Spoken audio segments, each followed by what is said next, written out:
What is up, my ex-homies? It's your boy Jacob Gooden, and we are back another week, another Ex-Homeschoolers Club.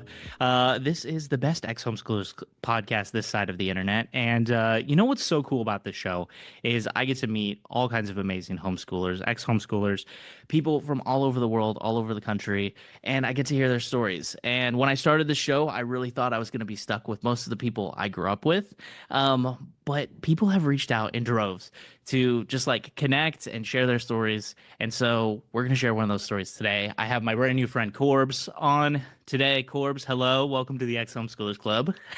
Hey man, great to be here. It's very good to connect with you as well. This is a classic just build it and they will come situation. And Yes. I was glad that I came across you and glad you responded to my reach out. Yeah, no, it's been amazing. And it's been so cool, like I said, to connect with people all over the country, really, and hear their stories and different age gaps and all kinds of different stuff. So, with that, I'm going to turn it over to you a little bit and Hmm. ask you kind of set the stage a little bit about your homeschool experience, how long you were homeschooled, siblings, kind of walk us through a little bit of that. And we'll set the stage and then we'll go from there. Okay, let me paint you a picture. So, growing up, me and my sisters, we were homeschooled our entire lives. So, never went to a real school, high school, none of it. So, we did it through the entire way. I had three siblings and all sisters. We were all 2 years apart. So, growing up, my oldest sister was 4 years older than me. My middle sister was 2 years older, and then it was me. And it was that way until I was 8 years old. And then we had my parents had their youngest child. So there was four of us in total, and we were homeschooled, being taught by my mom up until the time she got pregnant with my youngest sister, and then we transitioned into watching DVDs. So there was a small Christian school down in Florida that she would order cassettes from and DVDs eventually, and then they would come in.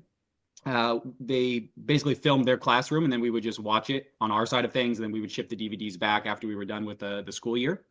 And that was kind of the experience we were in. And we were homeschooled primarily just for religious reasons. Growing up, we were just hardcore religious. The type of religion we were in was called Independent Fundamental Baptist, and just an extremely religious type of a denomination, to the extent that um, uh, girls couldn't wear pants. The skirts or culottes only. Virtually everything was bad. Going to movie theaters was bad. Going bowling alleys was bad, music was bad, just everything was bad. And so we were homeschooled just to kind of be separated from the world, essentially. And the process of going to school would, infect your mind, and Right. that's how they get you. So we were homeschooled for that reason. Yeah. Dang. That's there's a lot to unpack there. And I guess let me start by asking this. So yeah, at 8 years old, switching to DVDs like that. I mean, then you're what? Like that's like second, third grade, something like that. That's pretty young, uh, to be switching over to like that. And so, okay, so let me ask you this. So with the DVDs, is that something where you watch the classroom and then like you basically have a textbook and your or a worksheet and you're kind of like working through the problems with them, or was it kind of just like we watch school and then that's it, we're done?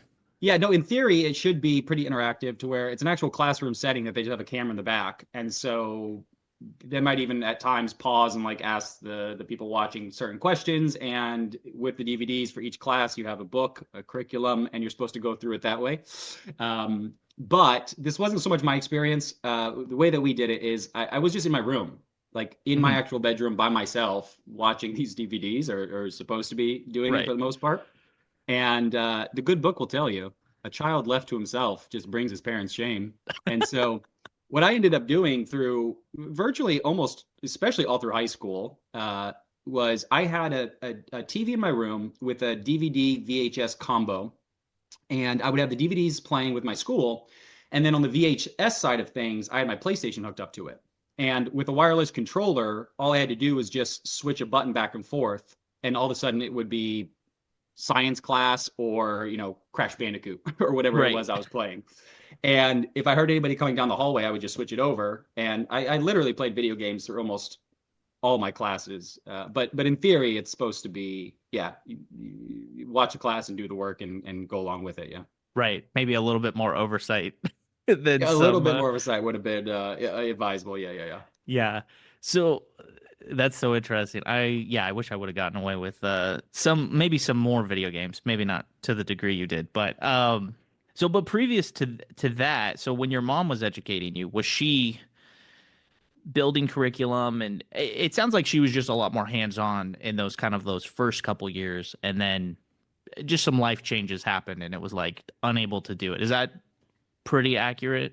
To be honest, I honestly don't have much memory back then of what that school experience was like. Okay. My mom wasn't an educator or anything, so I'm sure she did the best that she could with it. But from what I understand, we probably did very similarly, had curriculums that we would go through, and then she would just Right. explain it to us, and we would do the work. I'm assuming that's how it went. Yeah. Right, right. So maybe something more along the lines of like an Abeka curriculum or something like that, which Yeah. most homeschoolers know. That's the big bad word that a lot of homeschoolers have in their Oh, okay. minds. Yeah, yeah. No, that was the school that we got the DVDs from, Rebecca.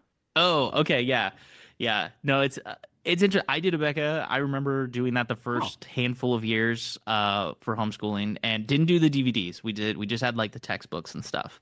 okay. Um, but we hated it. I don't know, like and Oh, collectively across my house, we hated it. Like my mom hated teaching it. I hated learning it. It didn't hit right for us. So it just became one of those things where by the end of high school, because I was homeschooled from 8 years old through high school. And so, but within those first couple years, we pivoted a lot with like curriculum and stuff to the point where at the end it was like we had, this type of math and that type of English and this type of science. So it was never a collective, one school teaches with all of their curriculum kind of a thing. It was very like cherry picked things, which was cool because, learning styles are different between people. And so we could really cater, also if someone's really good at something, you could cater a little bit more towards like history. If you want to, I wanted to really learn about world wars at one point. So it was like did a whole, year on World War history and stuff like that. But anyway, enough on me. We'll get back to you.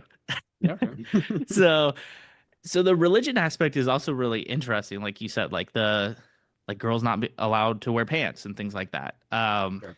That that's a tough bringing up just in general, regardless of if you're homeschooled or not. But so, so I guess my question in there, I guess, is like, were other so you were obviously part of a church or some kind of religious group in your area. Were other kids homeschooled in your area as well? Like, did you guys have a homeschool community, or was it very isolating? Very isolating. We didn't have a good homeschool community, but we did. Our church was obviously small. I think extreme groups like this tend to be pretty tiny, Yeah. and everything just revolved around church. We did. This would be like an actual normal schedule for us. So Sunday morning, we would get up very early at like 7:30. We would be on a bus going around picking up kids and bringing them to church. We did a Sunday school service, a Sunday morning service. After Sunday morning service, we would take all the kids home, go back home, we would eat, be back at church for choir practice. Then we'd have a Sunday night service. We had Wednesday night service. All through being like a teenager, we had a activity on usually Friday nights. Every Saturday, door knocking. I was out there 2 by 2 trying to share the good news of the gospel. Yeah. And it was really a proper part-time job, really. Looking back at it, it was very involved. Just everything revolved around church. It was, church's life, really. Right. Yeah. I kind of feel that. I mean, yeah, when it's just like that's your whole society. I mean, that's your whole Yeah. social experience as well, where yeah, like especially as a kid, like if school is at home always and we're just kind of like stuck at home, well, that's the only time maybe you get to see other Yeah. people and be outside. you Yeah, yeah. know. No, it's a great way to get your kids to love church. Yeah, exactly. So, wow, that's interesting. Like for sure. I mean, that's I mine was definitely not that as fundamentalist. There's layers to it, right? There's like I definitely was involved in some churches that were a little bit more extreme like that and had those kind of I've talked in previous episodes about like in college, I would joke that I was in church like 6 days a week because we had like chapel services and Bible study and I served at a church and all that kind of stuff. So I've had moments and times in my life where I totally understand that like it's just a constant religion is the everything and then life is kind of this like secondary I don't want to say life is a secondary, but life is kind of this like secondary thing. Your personal life is like a secondary thing to your church experience, which can Oh, be exactly. stressful for sure. No, that's So exactly right. I mean, you got to lay up for yourself treasures in heavens. I mean, all this is temporary, so why not? yeah. There's no, it makes sense. So you mentioned to me previously that when you wait after high school and graduation, so you didn't have graduation, didn't have a high school diploma, that kind of a thing. So setting off into the real world, how was that transition? Because that's got to be, I mean, it's already scary, to be 18, to be an adult, to be getting out of the house, but like you tack on this like, you know, school wasn't super great, maybe didn't know a whole lot, like what, how was that? I guess, how was that transition? Well, initially beautiful. There was a real time in my life of just blissful ignorance where you don't even know what you don't know, and you're Hmm. so lost in the sauce, it's fine. Yeah. Yeah. And at a certain point, it hit me pretty hard because I really had this horrible dynamic of one, I was not book smart, just generally, like things about the world, things about math, things about English and grammar. Like I just actually didn't know these things. Hmm. But it wasn't like, I never really paid attention in school, but I was just a hustler and I was on the streets making moves and I was like understood how the world worked. I was also very street stupid. Like I didn't have any worldly wisdom either. So it was like a double screw, really, where I was lost at how the world worked and I was objectively very, very stupid. So initially it was fine, but what really happened is starting to kind of move away from the religion aspect and just understanding outside of this very tight circle all that's going on in the world. uh yeah, it was a lot. I was very lost. Even to, not even being young, like 22, 23, 24, still just being, out of control, really, in a way where uh I was just so weird about everything, through, not really fault my own. I just didn't have any experience with anything. I remember I was a time I was probably like legitimately 20 years old, and I found myself in a situation where I was in a car with friends, and I just, anytime I was around people, I just felt really weird. And I remember maybe being in a car with friends and just not like, I didn't know what to do. Like people are talking, being friendly, just like joking around with friends, and I would even Google stuff at times, like how do you be cool with your friends? Like how are you supposed Yeah. to act? And because it was just, yeah, you felt very, very, very lost. So it was an interesting transition. Well, were you like right out of high school? Were you working? Was there any goal to pursue like higher education after, or like what? I guess like I totally feel you where like when you kind of step outside of that bubble a little bit, like the social Mhm. interaction and like learning to kind of like have friends and not be the weird guy in the room can be tricky. But like, yeah, I guess like what was changing in your life, I guess, or was it like very much like I'm still at home, I'm just kind of like quote unquote figuring life out at this point? So actually, I left home when I was probably 17, maybe, turning 18 that year. And I went to like a very small Bible seminary because I was going to be a youth pastor, or some form of a pastor. And I mean, I was really bought into the whole thing. And yeah, if this is all temporary and the only thing that matters is eternity, what's the use in trying to get wealthy or trying to pursue anything? Like ministry is the only thing.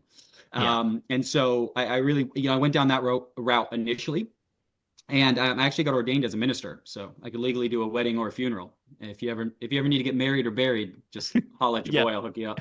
Gotcha. And yeah, so that was kind of the original plan. And I was working. I had a buddy of mine. We were doing like our own business. We were cleaning windows and truck washing, Yeah. and we were just kind of doing that.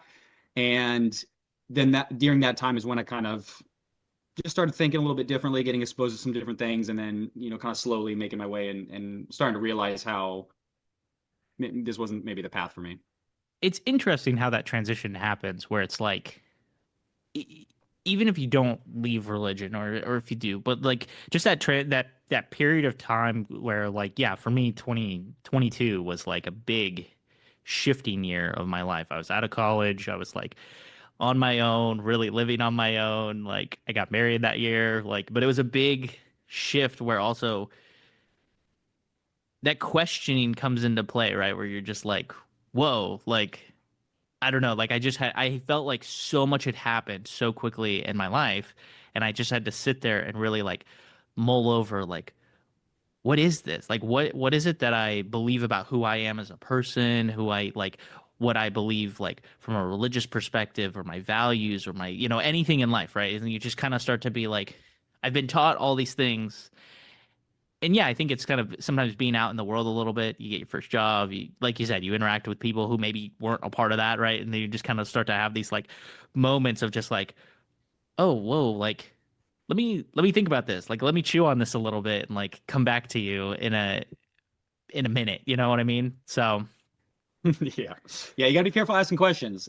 Very strict religions, they don't like too many questions because absolutely. it really is. There are so many things that just end up happening just because we've always done it that way or Right. just because that's what's right. But then if you try to take that down a couple layers, like nobody has answers for why it's going on. And that's yeah, it's a hard thing to get to a certain point in your life where just you realize, is everything I know about the world, is everything I know, like, is this all not true? Is this like, it's a really shocking experience to just have to entertain those thoughts. Yeah. And it's yeah, it's a scary thing, really.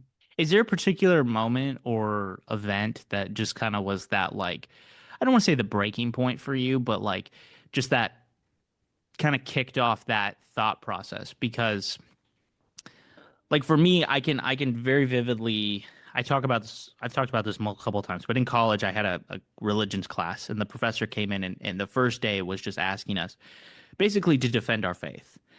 How do you know that this happened in the Bible? How do you know, Mm, yada yada yada. And I always describe it as like it's like a toddler who just can't stop asking why. They can't ask they keep asking their parent why to the point where the parent either gets frustrated or just is like, I don't know. I genuinely just don't know.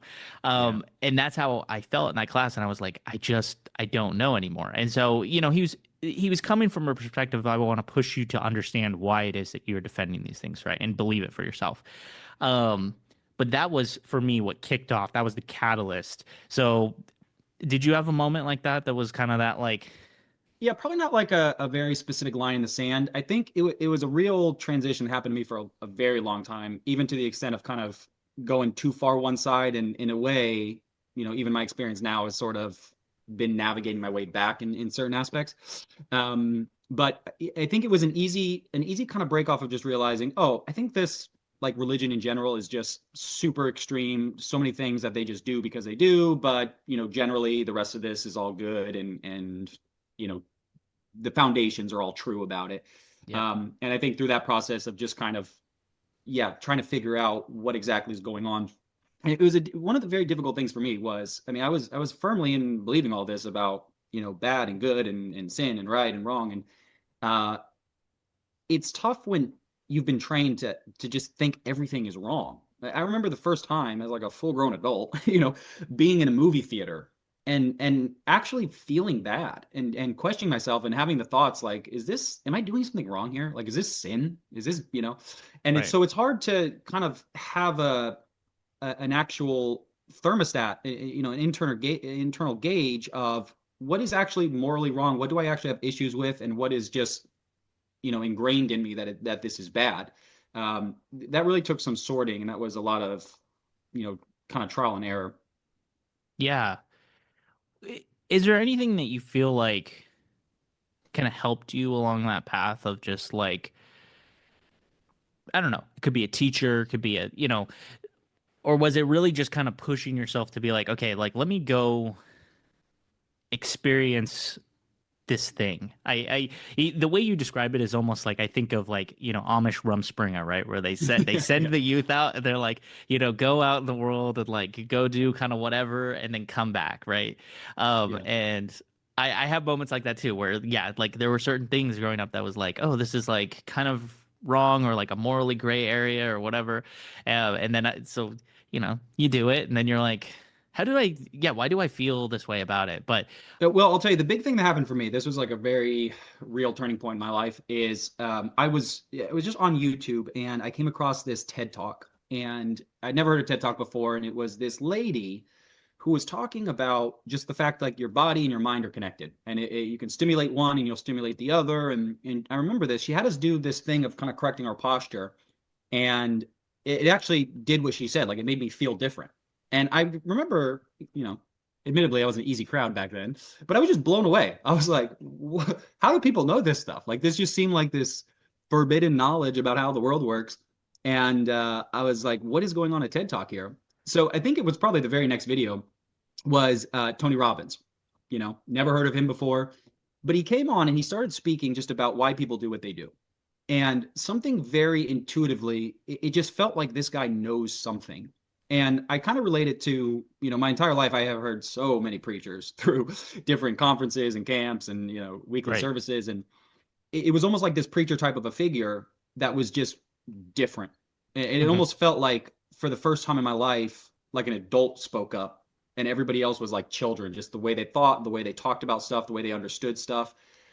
It was very impactful for me. And so I looked into more of him and I ended up buying two of his programs. One of his was Get the Edge and the other one was Personal Power. And at the time, these were, several $100s. They came in the mail, Yeah. they showed up. And this was definitely nothing, like nobody was spending money on education, outside of something biblical for sure. And going through those, it was just, I think the self-help genre of stuff gets a weird rap, and there's a lot of weird stuff that goes on in it. But I owe a lot to Tony Robbins. He really changed my life in a way. And it was just like, yeah, for the first time, just somebody really spoke life into me of understanding that, hey, the day's going to happen whether you do something with it or not. Here's how Yeah. you do that.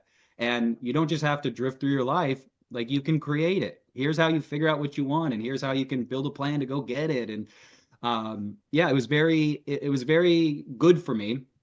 And it also was maybe the first thing that I really learned that sparked this idea that I actually like learning. Because I definitely Yeah. had this idea of myself that I'm kind of a stupid person in a way, and I just don't like school.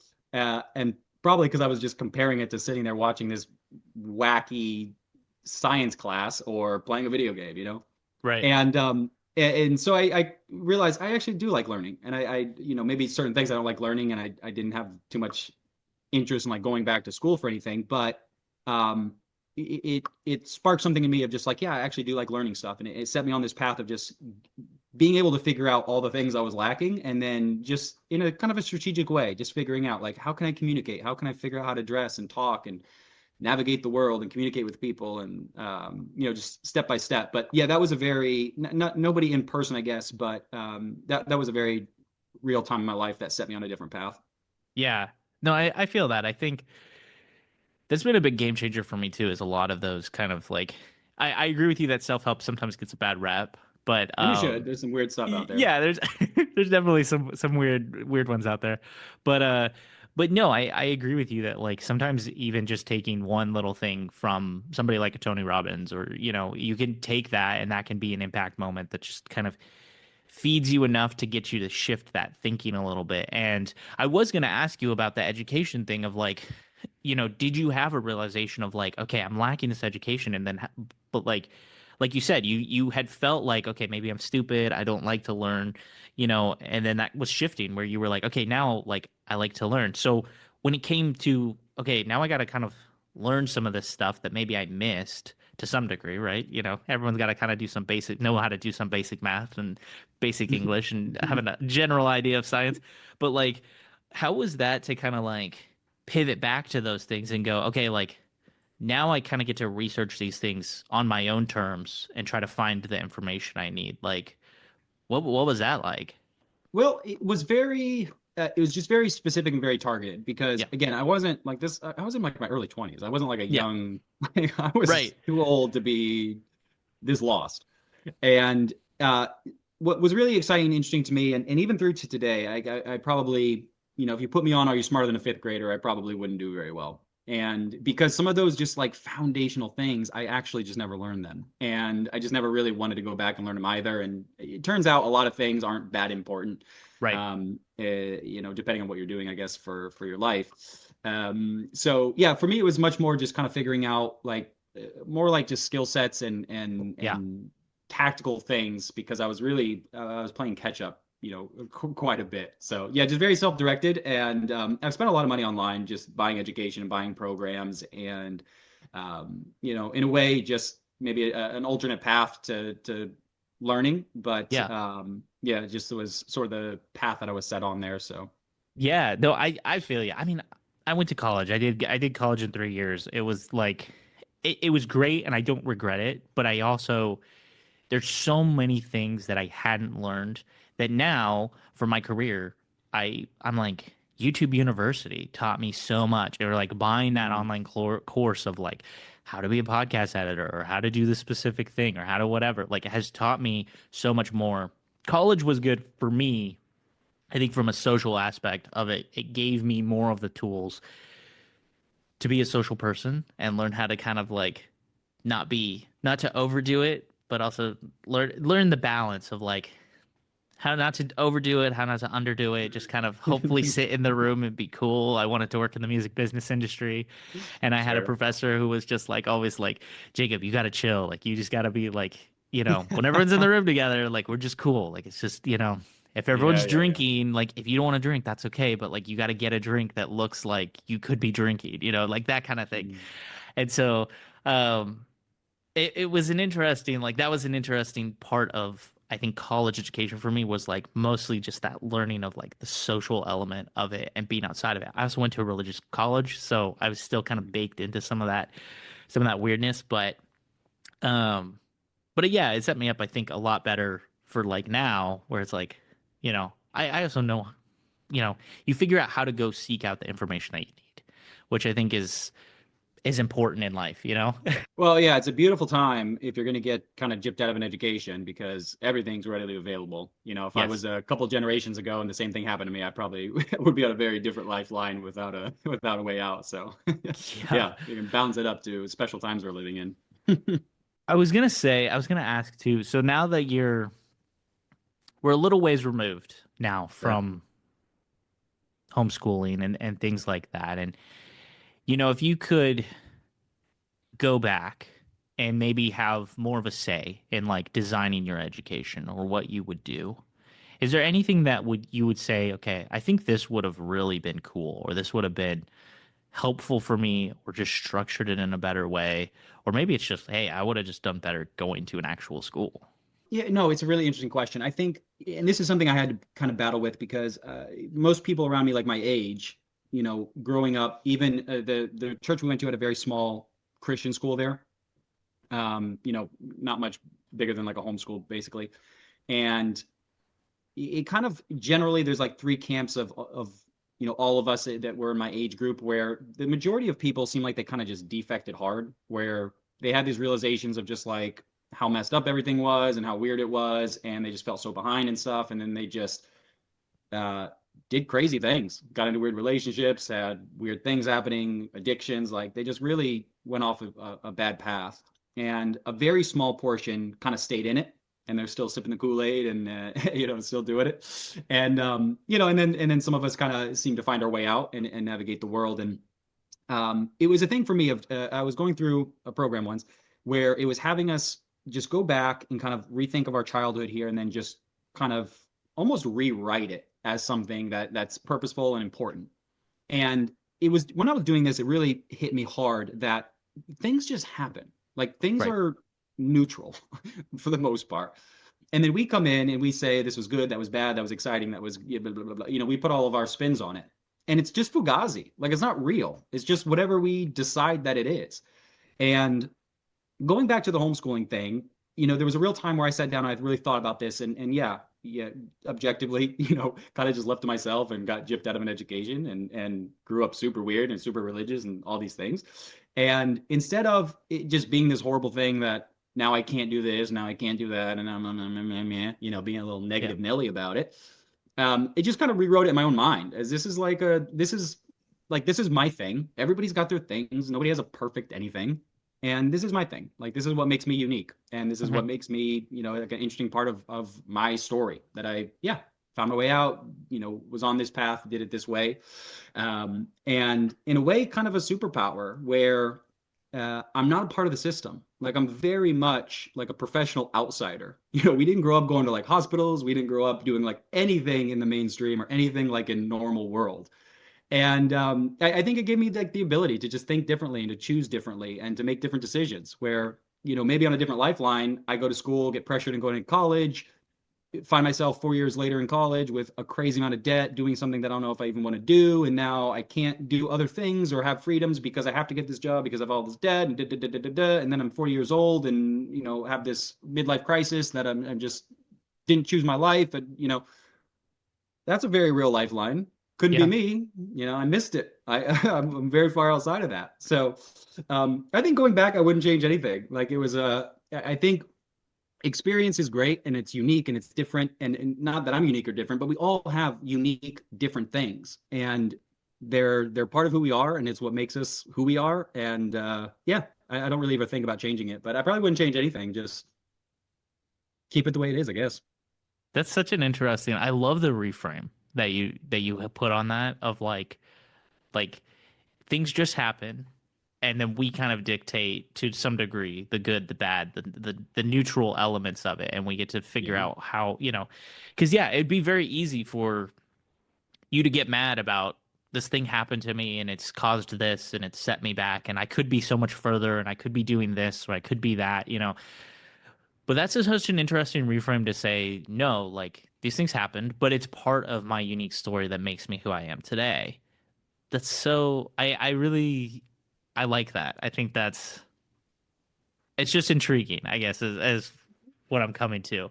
And because that's one of the things I've heard quite a bit from people who have listened to the show, is they talk about they're like there's this neutral level to the way I'm attempting to present things. And because the tagline for the show is the good, the bad, and the ugly of homeschooling. Mm. And the goal is I want to share people's stories like yourself, and I want them to share it from their perspective. And if they have the negative spin on it, they've got the negative spin on it. And I'm not going to sit here and try to convince them that it really wasn't bad, right? And if they have a really positive spin on it, then they have a positive spin on it. I'm not going to try to convince them that it was the opposite, right? And so I think that that's an interesting, like I said, I think that's really in line with where the show is at of just we all have our unique stories, and there's some good, there's some bad, there's some ugly, but like it's uniquely what makes you who you are today. And so yeah, so thank you for sharing that. That was awesome. Yeah, yeah, yeah. No, no, you're very welcome. And it's I've really learned to appreciate just differences as well. I think it's interesting how there's just such a cookie cutter thing of like the way things are supposed to be, or the way that you're supposed to look, or the way you're supposed to this. And these differences are very cool. Like it's very cool that people are different shapes and sizes and different looks and different backgrounds and all this stuff. And if you're not careful, the world just has this cookie cutter thing that, oh, I don't, I'm not this height, or I don't look like this, or and all of a sudden this is this thing that just weighs you down, and you have to take that weight with you all through life. It doesn't have to be that way. It's Yeah. really it's fake. It's yeah, it's not real. Mm. You brought up something too that I kind of wanted to ask you about was the so for others who also kind of maybe grew up in whether it's a homeschool or just a restrictive religion or something an environment like that, Mm. and coming out of that, we talked a little bit about the ping ponging, right, where you go from like I'm really over here on the spectrum of religion and we follow the rules to I'm going to Yeah. swing all the way over here, and it's kind of it's maybe in the moment it feels a lot better, but maybe it's also very destructive and unhealthy, right? And so you talked about kind of finding that middle ground of and maybe kind of bringing yourself back to that place. Is there anything that you found that's helped in kind of that unlearning and that creating that like going from one unhealthy habit to another maybe unhealthy place and then kind of coming maybe to like a middle ground that has just helped you? It could be a ritual, it could be a practice, it could be, it could be anything like that. Yeah, yeah. No, it's actually very interesting because I think with this like ping pong or trying to figure stuff out, it's for whatever reason, and this might just be something actual like physical in all side of us that we just have different aptitudes for things. Because I think there are people that might get out there and like been sheltered from stuff their entire life, and then maybe they try something like cocaine, and it is just like something about that is just like this trigger for them, and that's like their besetting sin, and they find their way into it, and it just ruins everything, or Right. alcohol or whatever it is. And then I think for other people, they can smoke something like marijuana, and it's just like no issue, and it's like not their Yeah. thing, and it's so I think there is an aspect if you're trying to like navigate the world, especially young, is just keeping in your mind that there are certain things that should just be off the table for you, and be very careful as you just what you are opening yourself up to. And it was never, I never had this like sowing my wild oats of just feeling like I missed on these things, so I just need to go out there and just like do crazy stuff. Like I always felt like it was my life, and I want to be smart, and I want to do weird things, and I don't want to have like, I don't know, crazy stuff happen to me.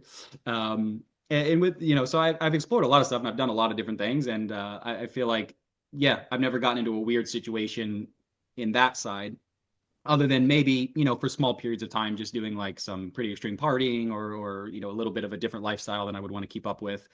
But you know I think that's more so just being young and out there in the world, and just navigating stuff. But in terms of a big ping pong thing for me was, it was about even like religion, of just like uh, being a Jesus freak on one side, and then eventually even going back to the complete opposite side, is like, is there no higher power? Hmm. Did this all happen by natural processes? Like, is this like, are we just live and we die and that's it? Like, Yeah. um, and this was a real brain breaking, just kind of like a fascinating thing of trying to figure out like, what is going on here? Like, the people I grew up with, it feels like they don't have the answers for stuff. So I feel like that can't be it, at least not proper. And all these other people feel different ways about everything, and trying to navigate that was very interesting. And that, some of that took me to some dark places of just some nihilistic type stuff, and some things that I felt weren't very empowering at all. But that was a very interesting thing um, to try and navigate. And maybe if I could say one more thing while I'm yapping here, Yeah. I feel like if you grew up, and you can relate to me, like just literally like ultra religious, just kind of normal stuff that you're supposed to experience, you just never experience it. And as you're getting into your 20s, you're kind of experiencing stuff that you should have experienced in your teenage life, and no sports, and no like just normal stuff you're supposed to do, I think. And something that helped me a lot is, because there's levels to it. We are far removed from it now, so I have a much different frame of mind, and I've worked through some of these things. And I think you develop more empathy as you get older, and when you're young, you've never really experienced stuff, so you don't know how hard the world is. And as you get older and you have to deal with stuff, and you realize how hard it is just to be an adult sometimes, or how hard it is just to get through the day sometimes, you start to have more empathy for the way people did things when you were younger.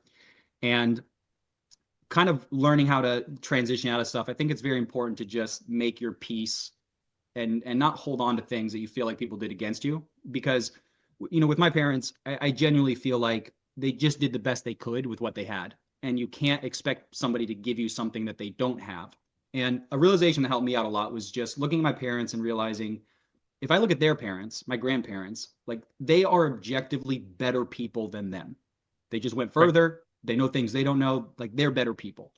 And if I know things that they don't know, and if I'm objectively better than them, and I make better decisions than them, you know, it's the I'm standing on the shoulders of giants thinking I'm flying. It's nothing to hold against them.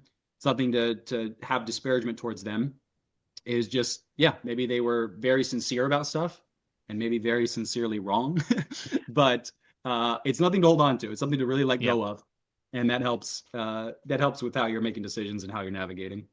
I 100% agree. I had both of my parents have come on the show, and we talked about them being our teachers, and why they chose to homeschool, and all of that. And one of the things that my mom brings up constantly is, she's like, I was not a healthy person when I started homeschooling you emotionally. Sure.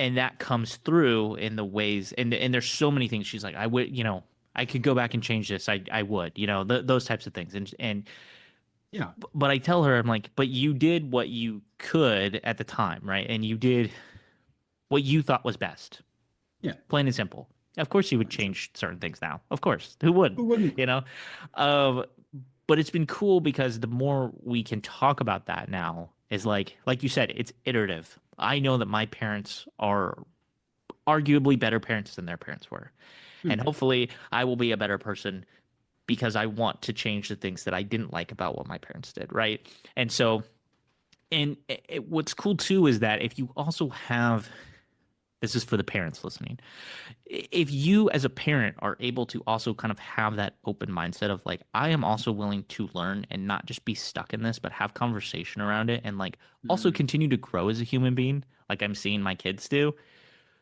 Holy shit, like that will rock the world too. My parents and I have been able to have so many deep conversations about like the most just stuff, just life, you know.